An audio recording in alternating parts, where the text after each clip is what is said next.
Halo semuanya, apa kabar? Harap kalian semua baik-baik aja, sehat-sehat aja ya. Kali ini aku mau bikin pembacaan untuk bukan pembacaan ya. Pokoknya apa yang aku dapatkan secara pengalaman aku sebagai konselor menggunakan media tarot, lalu pembelajaranku tentang psikologi dan spiritual tentang zodiak. Kali ini Gemini ya. Aku lagi main dengan boneka Matryoshka aku di sini. Aku senang, makanya kamu lihatnya tadi. Oke, jadi sini kamu jangan aneh kalau aku ngomong sama kamu tangan aku nggak bisa diem. Inilah aku. Ya, aku orangnya memang tangan aku nggak bisa diem karena aku biasa multitasking. Jadi aku biasa untuk mengerjakan suatu kerjaan lebih dari satu dalam satu waktu. Oke, jadi ya gitu. Oke, jadi sini aku harus bilang ini untuk pembacaan buat Gemini, namun Gemini aku fokus ke astrologi Vedic atau astrologi Hindu. Jadi mungkin kamu seorang Gemini di astrologi Western atau Barat, kemungkinan besar kamu adalah seorang Taurus. Di astrologi Vedic ya sedikit berbeda, dan astrologi Vedic biasanya fokus ke moon atau bulan, dan astrologi Barat fokus ke sun atau matahari. Oke, jadi bakal berbeda kalau kamu udah tahu itu ya. Kalau kamu belum tahu, kamu ingin tahu berchart kamu secara astrologi Vedic, silahkan klik link di bawah sini. Aku menawarkan konseling secara spiritual, astrologi Vedic, dan juga psikologi. Oke, karena aku ngambil sertifikasi psikologi juga. Oke, Gemini energi yang pertama aku rasakan kalau kita membicarakan Gemini adalah deep dalam energinya, dalam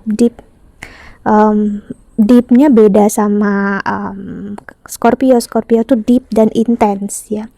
Kalau Gemini itu deep ya, seperti energi kamu tahu energi mood swing ya, orang yang bisa benar-benar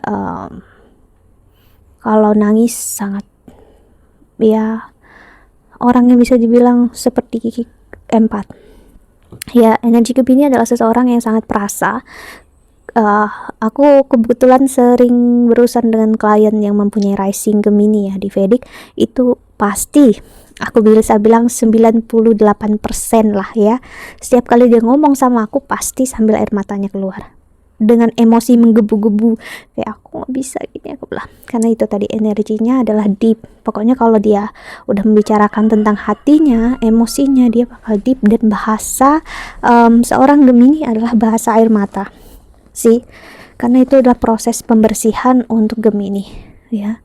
Seorang Gemini nggak bisa menahan air matanya, kalaupun bisa suatu saat akan meledak dan akan menjadi, kalau nggak menangis, akan menjadi kemarahan yang luar biasa, eruption ya. Ada seperti meledak-ledak energinya. Itulah kenapa bisa terlihat seorang Gemini adalah seseorang yang mood swing ya.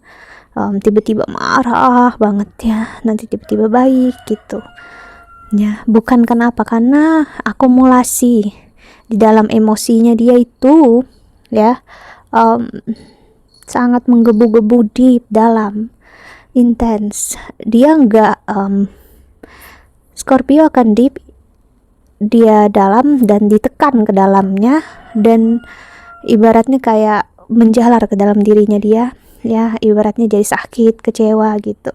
Kalau Gemini dia tekan ke dalam dia nggak bisa, di dalam dia kayak nolak, jadi bakal keluar. Itulah energi Gemini.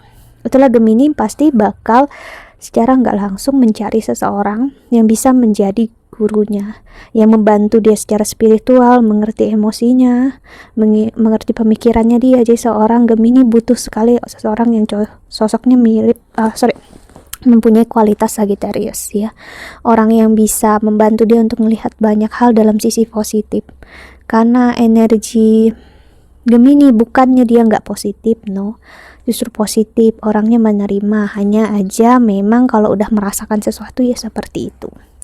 Oke, jadi dia butuh untuk bicara, cerita dengan orang yang memang tepat bagi dia. Jadi dia bakal kemungkinan besar tertarik dengan seseorang yang memang bisa menjadi gurunya dia, ya, atau bahkan tertarik sendiri dengan guru spiritualnya dia, ya, atau dengan orang yang ada sosok ayah bagi dia, karena dia butuh seseorang yang membimbing dia. Tuh, sorry ya, bulu kucingku. Ya, bentar ya. Ya, jadi dia juga terkadang ya seperti yang aku bilang ya, aku sampai lupa pakai mic aku. Oke. Jadi aku mau bilang tadi dia orangnya sangat impulsif, ya. Terkadang sangat impulsif atau ceroboh sih, seperti yang aku lakukan barusan. Aku lupa pakai mic. Ya, jadi seorang Gemini bukan berarti dia nggak bisa memilih, bisa, cuman terkadang karena terbawa emosi, ya. Cerdas kok, pintar orangnya, mengerti tentang dirinya dia, cuman karena dia mudah untuk emosinya deep, dianya tertarik dengan energi dia, tertrigger, dia bakal kind of ya terlihatnya seperti ceroboh, sembrono. Jadi dia butuh orang yang membimbing dia, ngasih tahu dia. Orang yang dengar cerita sedih itu bisa menangis. Kemungkinan besar juga suka binatang atau apapun juga yang buat dia terhenyuh. Dengar berita-berita apapun dia sedih, ya, terasa empat banget energinya. Dan dia juga bisa lupa terhadap suatu hal, karena itu tadi dia tertrigger dalam satu emosi, lalu nanti bakal turun baru dia ingat sih. Jadi bahasanya itu ibaratnya memang terlihatnya seperti mental illness atau mental disease, namun secara astrologi itu enggak ada. Itu hanya bentuk karma yang kita jalani. Itu hanyalah cara untuk kita self defense mechanism, cara kita untuk kayak bertahan hidup, untuk kita mempertahankan dirinya sih. Namun seorang Gemini yang aku lihat dia mau untuk belajar, karena itu tadi ya, energi seven house-nya adalah Sagittarius. Jadi dia butuh seorang pembelajar. Dia juga bisa tertarik dengan energi Pisces di sini, ya. Orang yang memang belajar tentang diri dia, spiritual gitu. Ya, karena dia intinya dia pengen belajar juga. Pengen tahu apa yang terjadi dalam hidup dia, kenapa semua menyakitkan, mengecewakan. Dan yang aku lihat adalah seorang Gemini ya pasti dalam hidupnya pernah sekali aku lihat sakit hati, ya, ditinggal menikah, ya. Mungkin gak akan resonate ini untuk kamu, cuman kalau kamu ada rising Gemini, aku lebih bisa lihat ya 80% klienku kemungkinan besar pernah mengalami itu, ya. Kamu ditinggal nikah, dan itu karena orang ketiga. Kenapa? Karena energi Gemini simbolnya di tarot itu adalah perempuan kembar, ya, namun sebenarnya itu adalah couple atau pasangan, ya. Pasangan yang pegang tangan, bukan perempuan yang kembar gitu, ya. Namun itu juga bisa diasosiasikan begitu, namun sebenarnya adalah couple, pasangan sih. Namun energinya yang aku rasakan, pengalaman aku, energi pasangan yang memang bersatu union secara fisik, namun emosinya masih cukup immature. Jadi itulah kenapa Gemini di awal satu bisa seperti aku bilang tadi, tinggal nikah atau dia memilih orang ketiga, ya. Dan kalau terlalu dini dia menikah, kemungkinan besar ada perceraian. Kenapa aku bisa bilang tadi? Karena di energi Gemini itu pengen sekali untuk menikah. Seven house adalah Jupiter. Jupiter adalah karka untuk pernikahan, ibaratnya planet yang menjanjikan pernikahan. Jadi di dalam pemikiran Gemini dia ingin sekali ada pernikahan, dan memang planet menjanjikan pernikahan gitu untuk seorang Gemini. Cuman ya itu tadi, pernikahannya akan bahagia ataupun tidak ya, kondisinya seperti itu terlihat dari planet yang ada. Yang pastinya aku bisa lihat ada chaos memang ya di dalam pernikahan, ya. Ibaratnya emosi kamu bakal sering menggebu-gebu, ya, karena itulah cara kamu untuk berkomunikasi ya Gemini.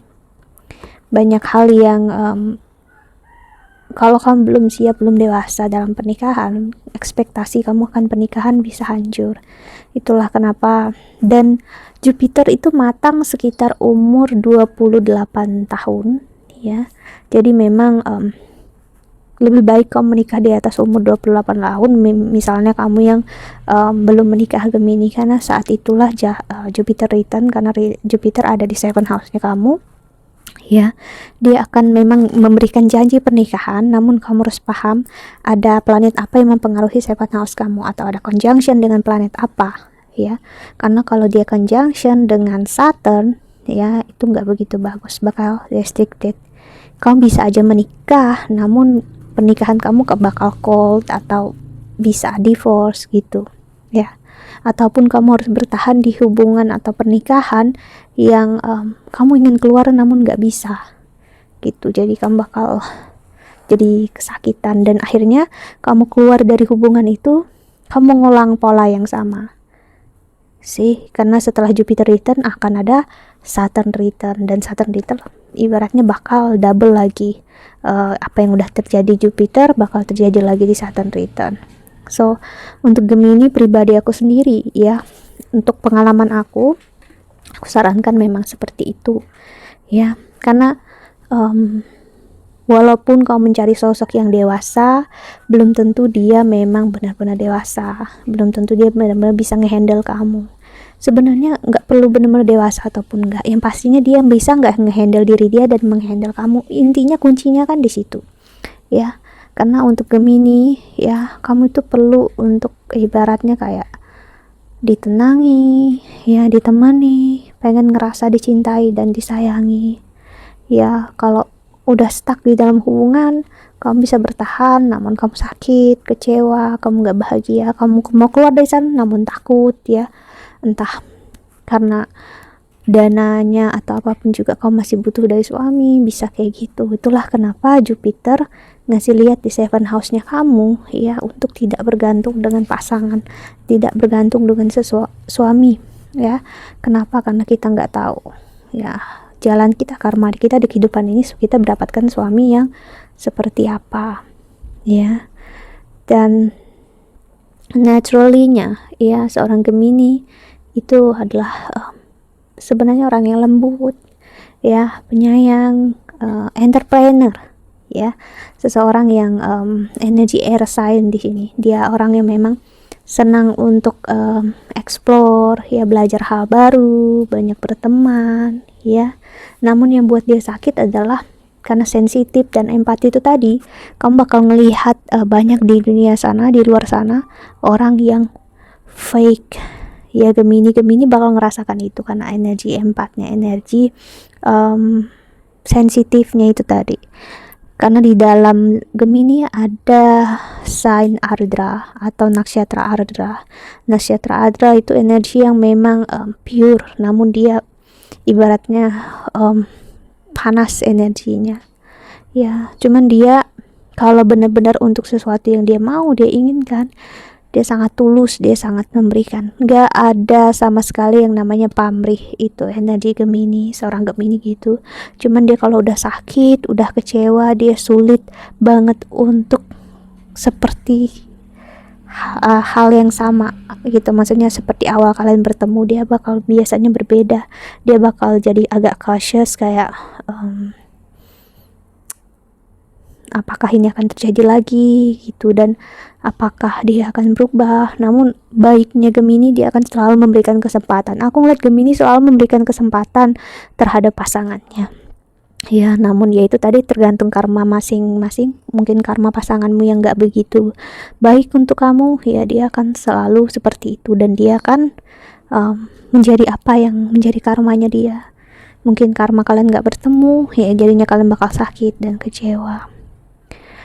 Apa yang kurasakan dengan Gemini adalah ingin menangis dalam kesendirian, ingin energi Gemini, energi yang selalu melihat ke masa depan ya, karena energinya ingin sesuatu yang pasti. Energi Gemini itu ingin kepastian ya, ingin sesuatu yang big, besar, ingin punya keluarga besar, rumah yang besar, pernikahan atau apapun juga yang besar. Dalam artian besarnya itu buat dia ngerasa, ini loh tujuan aku sebagai berpasangan, ini loh tujuan aku sebagai menjadi seorang istri ataupun suami adalah menjadi ayah dan ibu. Jadi seorang Gemini kemungkinan besar dia pasti ingin sekali punya anak, ya. Dia ingin menikah karena impiannya, ekspektasinya itu udah ada dari dalam diri dia dari kecil, ya. Jadi namun untuk seperti aku bilang tadi, karena sangat pure, sangat sensitif, Gemini bakal melihat ekspektasinya dipatahkan oleh orang banyak, ketemu orang fake, manipulatif, seseorang narsisis juga, ya. Dan itu membuat dia bakal struggle di awal hidupnya dan sampai mau masuk 30-an sebenarnya. Namun itu tadi kenapa aku bilang lebih baik menjelang 30 itu kamu masih sendiri, karena saat kamu merasakan Jupiter return dan Saturn return itu tadi, ya, kamu sendiri dan kamu belum ada anak, belum ada pasangan, jadi kamu bisa untuk ngehandle diri kamu. Jadi kalau kamu ups and down, kamu bisa nggak begitu depresi. Namun kalau udah ada anak itu yang bakal berat, ya. So that's why, karena anak energinya Gemini sangat ingin punya anak. Kecuali kamu punya planet lain, desain yang lain, ya mungkin besar enggak. Namun energinya Gemini gitu. Dia bisa terhenyuh karena anak-anak, ya. Dan cintanya dan kasih sayangnya dia sebenarnya terfokus ke pernikahan. Gemini sangat ingin pernikahan yang besar, sangat ingin pernikahan yang bukan harus besar gimana, namun kayak dilihat, diperhatikan orang, dan akhirnya itu kayak identitasnya kamu Gemini, ya. Karena kamu ngerasa akhirnya aku ada teman, akhirnya aku nggak sendiri, ada tempat untuk aku selalu berbagi, ya. Dan seorang Gemini bisa mempertahankan pernikahannya demi sake of the commitment, demi hanya pernikahannya aja, memang demi anak, ya. Jika memang walaupun dia udah nggak cinta ataupun nggak sayang, karena dia butuh untuk energi pernikahan, energi komitmen itu, ya, untuk dia ngerasa mengenal siapa diri dia, ya. Dan apa yang kurasakan dari tadi itu ingin menangis loh. Apalagi sekarang aku nggak tahu sekarang ntar ya, transit saat aku bacakan ini Venus sedang transit di mana ya, aku nggak tahu. Kayaknya masih di Adra atau udah pindah ya. Yang pastinya Venus masih di Gemini sekarang. Jadi untuk masa-masa ini bakal banyak hujan tiba-tiba, guntur ya di berbagai tempat, kayak nggak bisa terlalu diprediksi, ya. Dan juga ada kamu kayak ngerasa ingin menangis Gemini, karena Venus sedang ada di first house-nya kamu, ya. Saat aku bacakan ini, kamu bisa menangisi apa yang udah terjadi. Namun seorang Gemini itu sangat mampu dan kuat kalau udah moving on, karena itu tadi ada energi komitmen di sana, energi yang mampu untuk melihat secara realitas sebenarnya, ya. Cuman ya itu tadi, ya, yang menjadi masalah adalah di luar dirinya, restricted eksternalnya dia, yaitu tadi aku bilang entah pernikahan atau apapun juga, keluarga atau apapun juga. Namun di dalam dirinya sebenarnya kalau dia udah punya identitas, entah pernikahan, anak, ya, dia udah ngerasa cukup sebenarnya, atau udah ada suami gitu. Yang pastinya dalam ini jangan sampai diutak-atik lah, gitu. Jadi luar ini yang berpengaruh, sebenarnya nggak terlalu berpengaruh eksternalnya, namun kalau di dalamnya udah terpengaruh anak, suami atau istri, keluarga, pernikahan, di luar ini nambah. Jadi seorang Gemini bisa sangat depresi, sangat stres.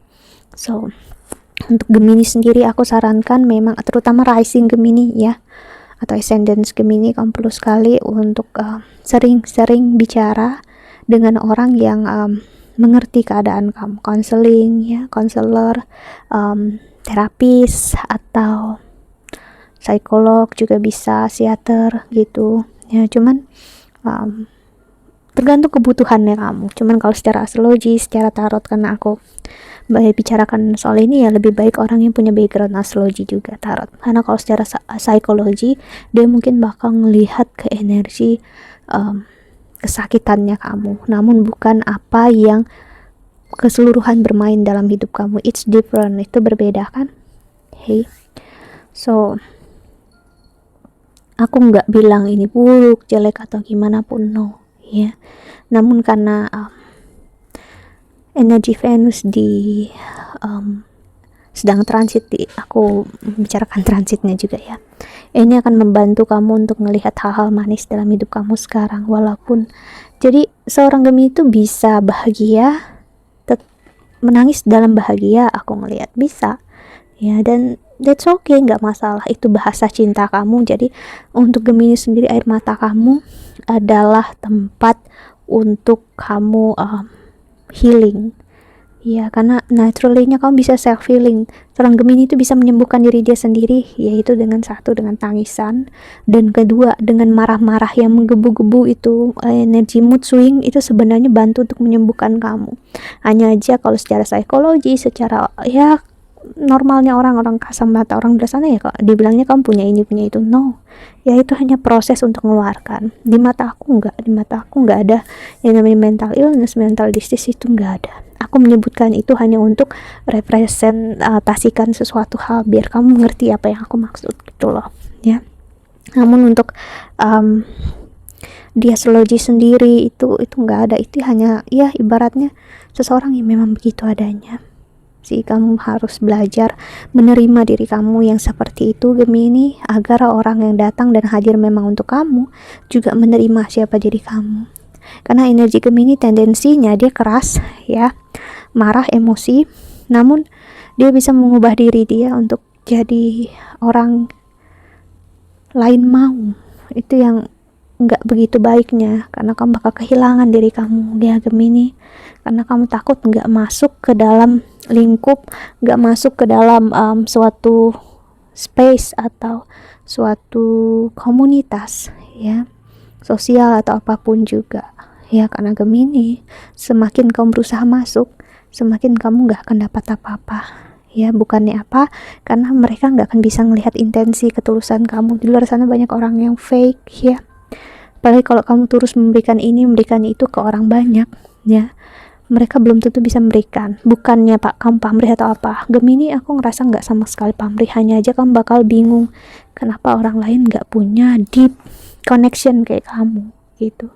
Dan ya nggak semua orang bisa, dan nggak semua orang memahami itu Gemini ya. Namun saat kamu salah satu energinya kamu ditinggal orang lain menikah atau dia pilih orang ketiga, itu udah karma besar yang bagus banget kalau memang kamu bisa untuk terimanya. Dengan begitu kamu ikhlas dan membuka jalan yang memang untuk kamu ya. Keikhlasan Gemini adalah, kan aku bilang tadi Gemini simbolnya adalah couples, pasangan, dimana pasangan itu mereka menyatu aja namun belum tentu perasaannya satu. Jadi ini energinya ngasih lihat ya, untuk kamu belajar tentang cinta yang sejujurnya, itu cinta pelepasan. Semakin kamu cinta, semakin kamu sayang, kamu harus bisa belajar untuk melepaskan dia ya, untuk biarkan dia mengambil apapun jalan hidupnya dia. Memang sedih, marah, dan kecewa, namun inilah obatnya. Dan aku rasa kamu tahu kok obatnya, karena kamu tadi bisa self healing kan sih. Jadi Gemini ya, kamu hanya perlu untuk memahami itu dan perlu untuk mendengarkan apakah yang kamu pikirkan selama ini di kepala kamu itu benar apa enggak. Karena keraguan-raguan ini kan muncul di kepala kamu, jadi kamu takut dan kamu perlu untuk bicara sama orang lain. Itulah kenapa aku bilang kamu perlu orang yang membantu kamu, perlu konseling, perlu guru ya. Dan saat kamu mengerti, oh iya ternyata aku benar sih, kamu hanya perlu untuk ditunjukkan jalannya. Dan kalau kamu udah tahu jalannya, aku yakin 100% Gemini akan bisa bangkit dan di jalan yang seharusnya dia mau. Dan dia bisa bangkit sebangkit-bangkitnya. Oke. Karena dengan ada vulnerability, energi apa adanya, energi surrendernya Gemini dari awal yang memang pure, aku ngerasakan energinya pure banget ya, ibaratnya tulus banget ya. Dengan ada energi itu, kamu udah memperlihatkan kamu sangat kuat Gemini ya. Apapun yang terjadi kamu bisa bangkit ya, karena energi kalau seperti aku bilang tadi, aku bandingkan dengan Scorpio itu ya energinya deep, intense, dan bisa untuk kayak kasarnya menyakiti diri sendiri. Kalau untuk Gemini it's different, quite different, jadi sedikit berbeda, ada pelepasan. Energi Gemini itu bisa untuk melepaskan, pasti aku yakin, karena naturalnya dia mampu untuk mengeluarkan, walaupun orang lihatnya buruk, yaitu menangis dianggap lemah, marah dianggap lemah, ya asal kamu tahu caranya untuk melepaskan di saat yang tepat. Okay, so ini kekuatan kamu Gemini ya. Jadi seperti aku bilang tadi, naturalnya seorang Gemini adalah seorang entrepreneur, seseorang yang memang bekerja sesuai dengan alurnya sendiri, jalannya dia sendiri. Dia harus membuat jalannya, dia nggak bisa untuk dibawa orang lain, karena energinya Gemini ya tetap ada energi air sign di dalamnya ya, jadi dia tetap butuh kebebasan sih, dan dia sangat menghargai kebebasan dan pasangannya untuk melakukan apapun. Jadi memang naturalnya Gemini akan bukan orang yang posesif, itu tadi aku bilang berbeda, deepnya, dalamnya nggak posesif orangnya, nggak obsesif juga ya sih. Itu naturalnya sebenarnya good traits untuk kamu ya. So ibaratnya kamu udah punya obatnya, punya medicine-nya, tinggal kamu mau untuk minum apa enggak, dan rajin apa enggak untuk teratur obat itu kamu minum terus ya, karena semakin baik dalam diri kamu ya, eksternal kamu, di luar diri kamu gak akan pernah bisa berpengaruh untuk seorang Gemini. Okay, so that's it, I think that's all. Aku harap ini membantu. Thank you so much for watching. Doa terbaik untuk kalian semua di luar sana. Bye bye, see you in the next video.